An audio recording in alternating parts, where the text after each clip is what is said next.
Okay. Okay. You guys. Okay. Good audience behavior. I'm talking to you, Mushroom. Are you recording? We're recording. Hi. Today we're going to talk about gender bias within healthcare, as you can see. First of all, what is gender bias? Gender bias is usually a presumed negative assumption of one gender or favoritism over another gender. What are the main points we're going to be focusing on today? Well, they are why are women's health at risk due to gender bias? How are women being affected by this? And what can be done to change gender bias so that it's eliminating it and improve the lives of many women?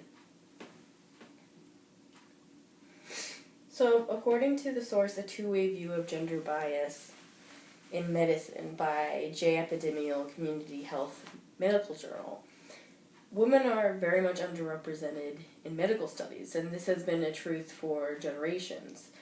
Not much is known about why. Some is that during some preliminary medical studies in the 50s and 60s that women weren't in a position where they could be part of these studies. There are misconceptions of certain diseases such as cardiovascular diseases that men are more likely to have them than women, which is very untrue. The majority of doctors in the U.S., specifically specialists, are male. There are unconscious biases from medical professionals, which is very unprofessional, but nothing is foolproof. There's biases not only against gender, but race, sexual orientation, religion, culture, financial standing. Women tend to receive different treatment through information in this study by medical doctors because they explain their symptoms in a more personal and an emotional way than men who explain their symptoms more matter-of-factly. So how are women affected?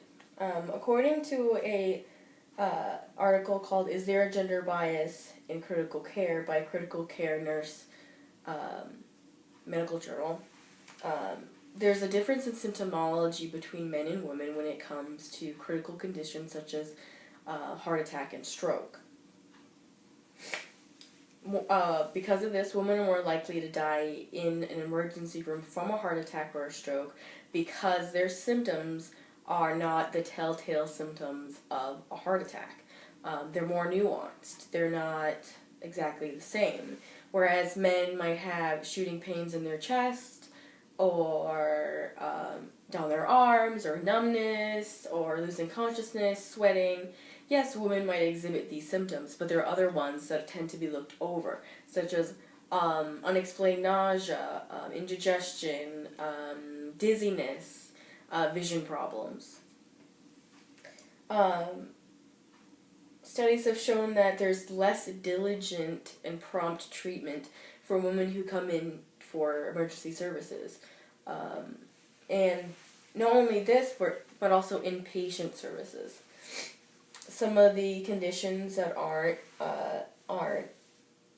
sent to specialists as quickly as men are things like heart attack, stroke, chest pain, organ transplantation. Women are 3 times more likely to wait 3 times longer than men before being referred to by specialists to be put on an organ transplantation list.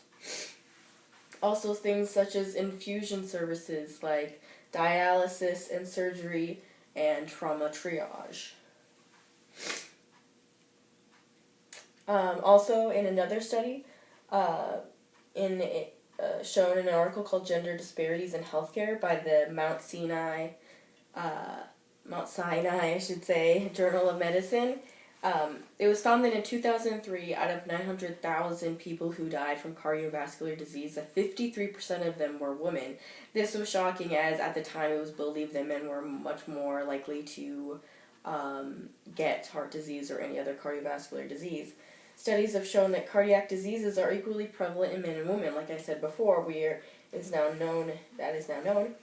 Women are less likely to get preventative treatment for heart disease, the early signs of it, such as like getting statins, high blood pressure medication, or corrective surgeries. Also, in another study shown in this article called "Because Women's Lives Matter, We Need to Eliminate Gender Bias" by Dr. Alsbach within the Critical Care Nurse Medicine Journal. It says women's symptoms tend to be seen as more psychosomatic than men's. They were told to make more lifestyle changes instead of upfront treatments given by the doctor. And there are more studies on male-specific medical conditions than medical conditions that are more specific to women. What needs to change? The major thing is that there needs to be more medical studies for exploring the differences between symptoms based on gender. Also, there needs to be more studies for conditions that are particular to women, like reproductive cancers, Hashimoto's disease, endometriosis, polycystic ovarian syndrome, and much more. We need to educate ER nurses to know how different critical conditions such as heart attack and stroke display themselves differently in men and women. Also, we need to encourage young women to pursue careers in science and medicine.